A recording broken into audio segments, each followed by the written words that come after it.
Hey my friends, welcome back to a new video. Today I have a special message for anyone who came across this. Things are about to ease up and turn around for you very soon. I want to remind you to open up for new possibilities, for new opportunities, for new miracles that are about to find you, my friend. The planet Venus just went out of retrograde, and planet Venus is, this planet of the energy of love, the energy of beauty, harmony, creativity, self-expression, connection, and more importantly than anything, values, awareness around values, building values, structuring our lives around values so we can experience more love, so we can experience more connection, more integrity, greater coherence within our families, and so on. And because I'm celebrating my birthday today, I want to invite you onto my birthday party here on this video. We'll get drunk on knowledge, my friend, so tomorrow you will not have a headache, but rather an inspiration, right? An inspiration to move yourself, to create a higher order in your life, so your life can move into the direction of your dreams. I want to share with you 6 lessons I've learned in my life through my experiences that allowed me to create a life of abundance, to create a life of love, a life I love. And I want to share this lessons with you. I wrote them down as I was meditating in the morning, and as we have this beautiful energy right now present, I want to invite you into this connection with me right now. So the first thing I've learned in my life, if you want to win big, if you want to win big in your life, my friend, the first lesson is to stop chasing happiness. Sometimes we say, well, it doesn't make me happy, right? I'm not happy right now. So often people think they should do something that brings happiness to them. But what I've learned in my life is that we should stop chasing happiness, because happiness is a product of a well-lived life, not a meaning of life. It rather reflects back to us how meaningfully we're living. So happiness is always a byproduct. Right now, I'm living a life of happiness, but as I was building this life, I was not always happy. I was struggling with my past traumas. I was sometimes pushing too hard. Sometimes I was working too hard. So I was not always happy when I was building the life that I'm living right now. But I knew back at that time that sometimes I just have to push through if I want to recondition myself to a new state of being. Sometimes I have to work hard because I have so many old programs that are not supporting the life I want to live. So it's not always about happiness. It's about meaning. It's about purpose. It's about having a vision, having a drive, being inspired to live a greater life, and knowing that you deserve a life of your dreams, knowing that you deserve whatever life you want to live, and knowing that you're worthy of whatever you're imagining. And to know that you're worthy, it really needs to come from within. It's not something that somebody says to you. If you want to live a life where you're constantly winning, even losing needs to be seen as a win, because even when you lose something, it only creates space for something new. So everything is a win. Universe has this law of win-win situation. When you lose something, you actually get an opportunity to recalibrate yourself so you can change your energy for something new, right? So it's always a win-win situation, a win for your growth and a win for the universe, because it pushed you to make a breakthrough, to create something new. So it's always a win-win situation. But do not chase happiness. Create happiness by changing your life, restructuring your life, morning routines, midday routines, before bed routines. Make sure that you have well-structured life so you can live more creatively, so you can tap into the flow state more often. This is one of the most important lessons if you want to win big in life, my friends. The second one is that things you want usually don't happen at the time you want.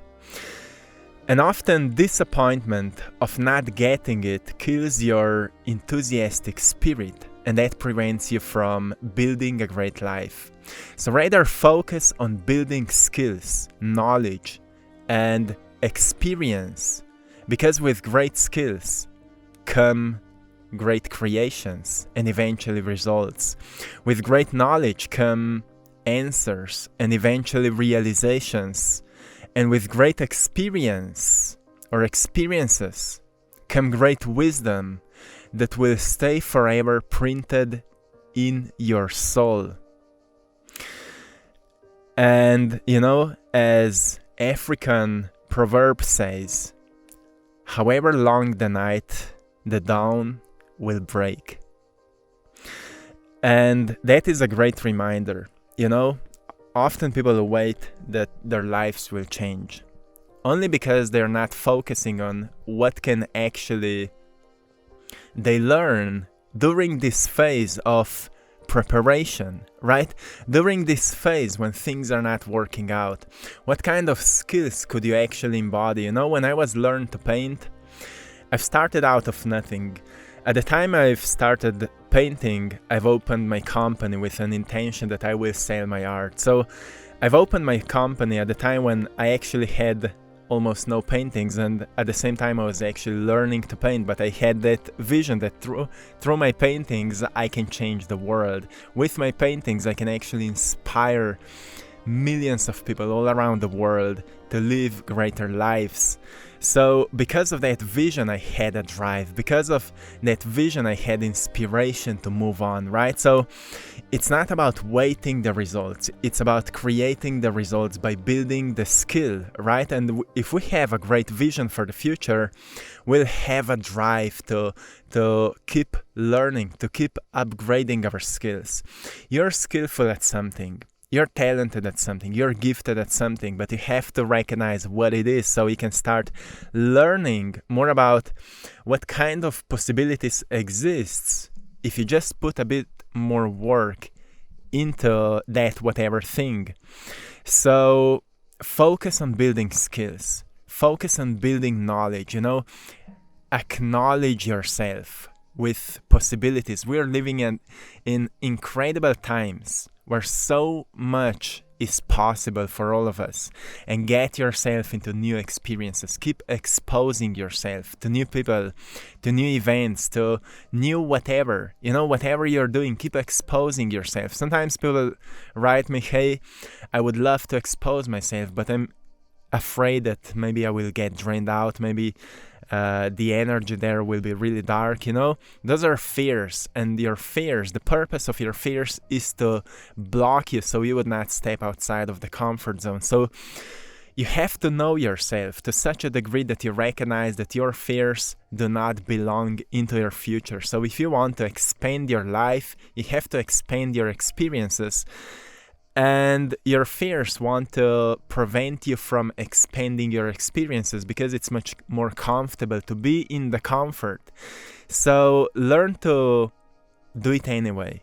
Doesn't matter how afraid you feel. If you have well-structured life and you know how to take care of yourself, and you know that you have to rejuvenate, that you have to recharge your batteries at the time of need, you will be okay. You will be fine. You can, protect your energy. You can practice different methods for protection of your energy, but never allow your fears to prevent you from going after your dreams, my friends. And remember that however long the night, however long nothing is happening, the dawn will break. At some time, at some point, the sun will come out and you will start experiencing your manifestations. The third reminder, the third insight or lesson I've learned is that don't look at your past as something to be defined, but rather see it as a phase of preparation. If you want to win big in life, my friend, don't look at your past as something to be defined, but rather see it as a phase of preparation. You would most probably never make yourself ready to be a healer, to be a leader, to be a teacher, or the source of wisdom, or whatever, wherever your life is taking you. So life may have subjected you to its most significant challenges to activate your sense of purpose and service within. So do you know what it means? It means that because you would most probably never make yourself ready, life created challenges for you. So it would activate within a sense of purpose, a sense of service. You know, when you go through deep challenges and traumas and wrongdoings and hurts, those are activations. So you would recognize, well, it's wrong, it's not righteous. The human behaviors I've been through, it's not righteous. So I want to be a messenger of that. I want to speak righteousness, right? I want to be an example of righteousness. I want to learn how to heal this wound so I can become a healer for those who are hurting, right? All our past hurts are just activations for our gift. Remember that. That's why I say that your past shouldn't define you, but actually prepare you for your life's purpose, for your life's mission. And, you know, again, an African proverb says, smooth seas do not make skillful sailors. If we want to be skillful at life, skillful at anything, we have to go through all kinds of heavy things, but learn to thrive through them, even though it's not always easy, even though we may lose ourselves, even though we may drain out our batteries, even though we may feel exhausted, even though we may cry out of misery. We know that there's a part of us that just needs to recharge, right? There's a part of us that requires forgiveness. There's a part of us that requires self-love. There's a part of us that requires acceptance.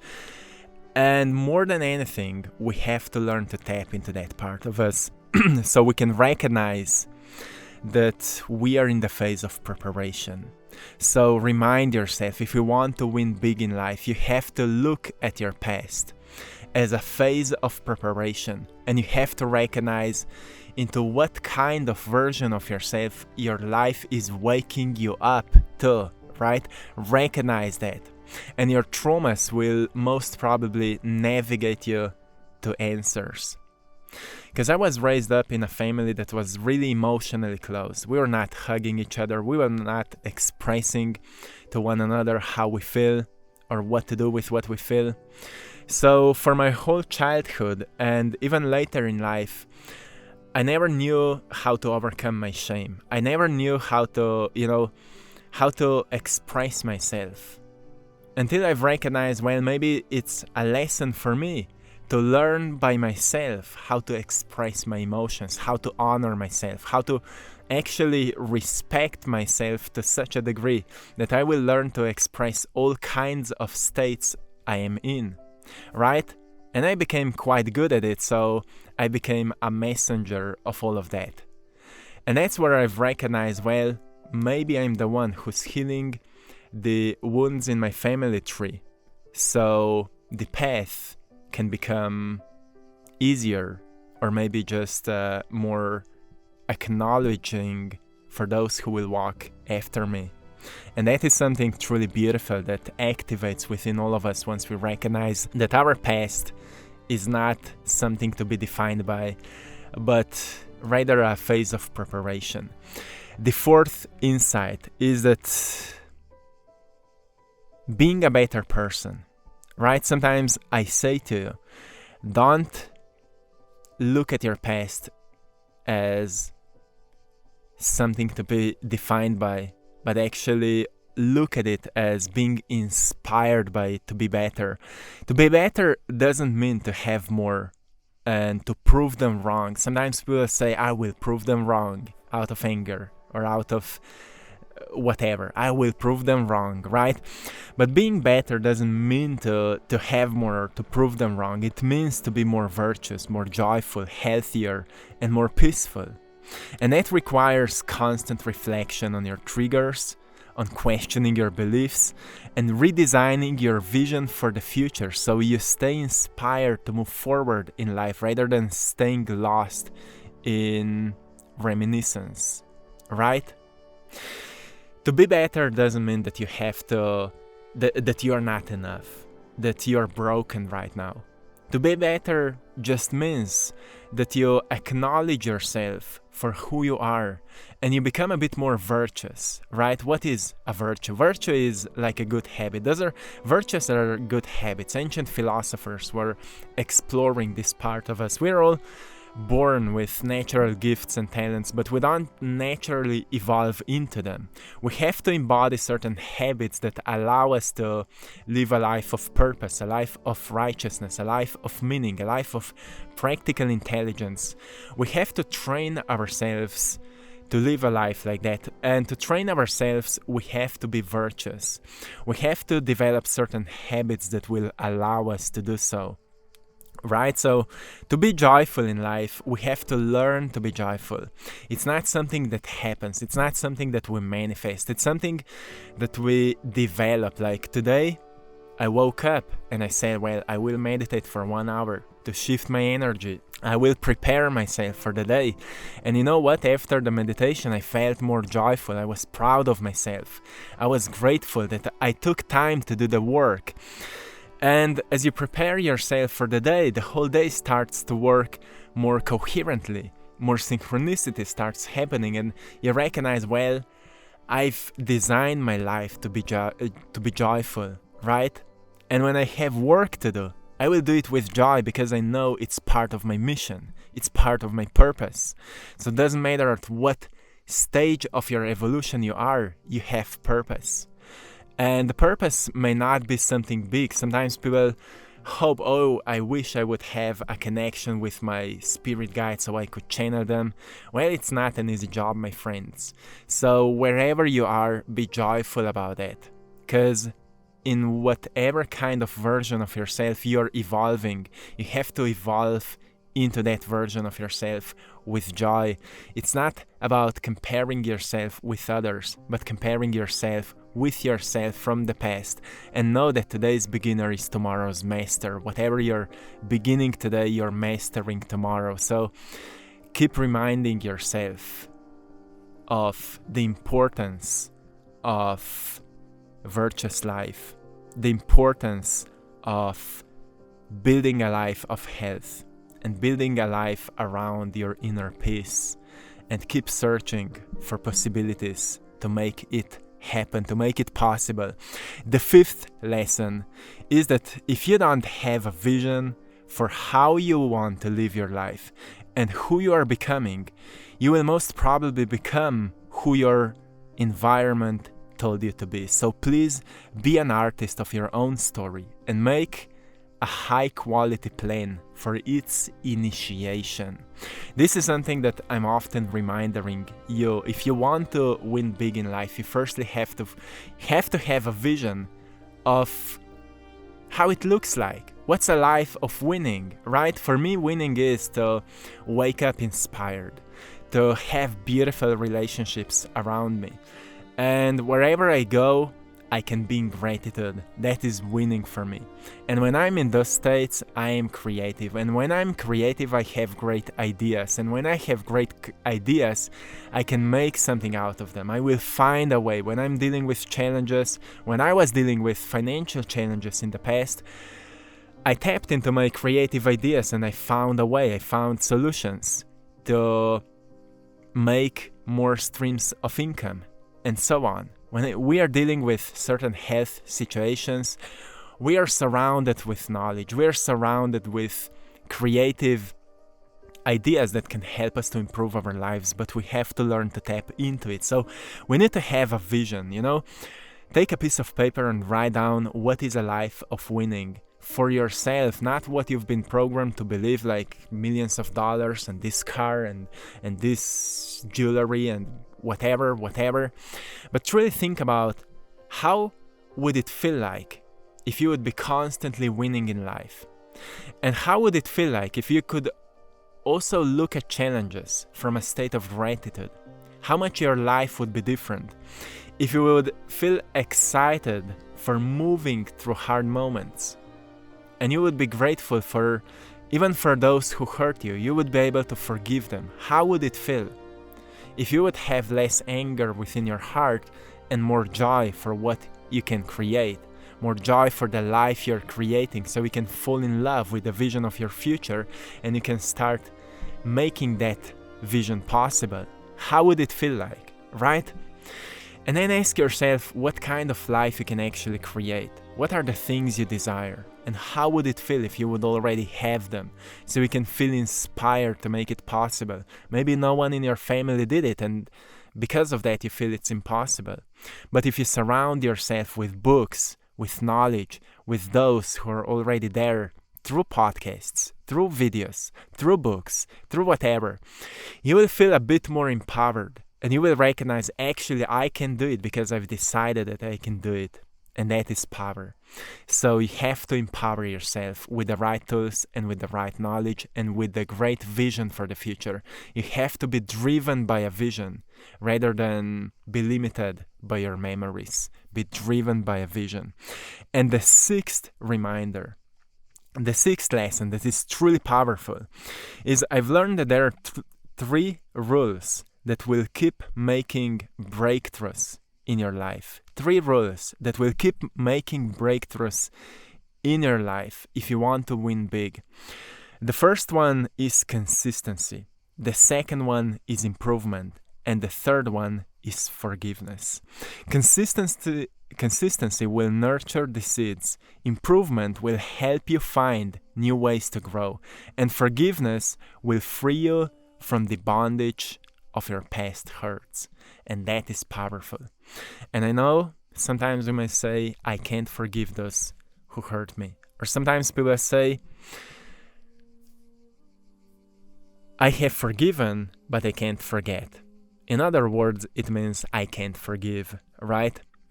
Because they think that through forgiveness, they are allowing themselves to accept what they did, even though they did unacceptable things. But forgiveness is rather inner emotional release. We do it for ourselves. It doesn't mean that through forgiveness now you accept that they hurt you. Through forgiveness, you give an honor to yourself that what they did was wrong, but you are willing to let go of that pain because it is not helping you to be a better person, right? If you don't heal the past wounds, you will embody them. And most probably you will keep a pattern going that is not healthy, that was conditioned into you by hurt people. And only through forgiveness, through deep release of past hurts, through acceptance that it was not our fault. Whatever we've been through, it was not our fault. Most probably it was also not their fault, as we're carrying within our DNA for 16 generations of memories, of hurts, of pain. Most probably it was not their fault as well. They just had no idea how to deal with their pain, so they did what was wrong and unacceptable. So love yourself to such a degree that you start to understand that it was not your fault. It was not your fault. Your pain, the wrongdoings you've been through, it was not your fault. There's nothing wrong with you that you've been exposed to that. You're not broken one because you've been exposed to that. But to heal that, to acknowledge that, to find a way to release that is your responsibility. And every single day you can do a work of self-love. every single day, you can read something that can help you to acknowledge your hurts. Every single day, you can step a bit closer into a deeper love you feel towards yourself. Every single day you have another opportunity, and that is constant improvement, right? Improvement doesn't mean there's something wrong with you. It just means that there's a greater potential within you that can be embodied by consistent work, by work of self-awareness. All healing is done through self-awareness, but sometimes we can't heal what we can't reveal to ourselves, right? So we have to acquire greater knowledge that can help us to see what we couldn't saw before. So keep learning, keep improving your knowledge, your skills, your abilities, your awareness, and stay consistent with that work. Whatever you're working on, consistency, improvement, and forgiveness will get you to where you want to be. So, my friends, this was our celebration party, a party of knowledge, plenty of knowledge, right? So I hope you've enjoyed it today, and of course today I'm sharing with you a painting that is a symbol of manifestation of abundance, the alchemical process of transformation. The short description of this painting is that on the bottom of the tree you see a drawn roots, which represents a map or a plan. We firstly have to have a plan in order to grow into something, to make a change in something. When we have a plan, then we have to initiate it, and as tree is growing as an initiation of the planet, and as it has a divine plan to grow, it started growing, and therefore it started transforming itself from an idea into possibility. And that is a symbolic meaning of transformation, from a plan to an actualization. And then in the low left corner, you see a sand watch, which symbolizes time. Everything takes time. And on the right bottom corner, there's a pot of gold. A part of gold, as gold is in alchemy a symbol of the highest potential of matter, which symbolizes that we are all here to transform ourselves into our greatest perfection. Not to be perfectionist, but to recognize what is our highest possible potential. To transmute low energies of incoherence into higher coherence, which can only be done through consistent practice of recognizing how to make it better, right? How to become better, how to experience more joy, how to experience more love, how to experience more passion, how to expand our creativities, how to be better communicators, how to be better dreamers, right? How to be better visionaries, how to be better healers, mystics, leaders, and so on. And keep growing in those explorations, right? So my friends, I believe in you. I love you all. Thank you all for being here today. And I hope you found something valuable so we can win big in life. My friends, till next time, I'm sending you all lots of love, blessings in power. And thanks to all of you for supporting my art in our Etsy shop. I Draw My Passion. You're all truly appreciated. Till next time, one love.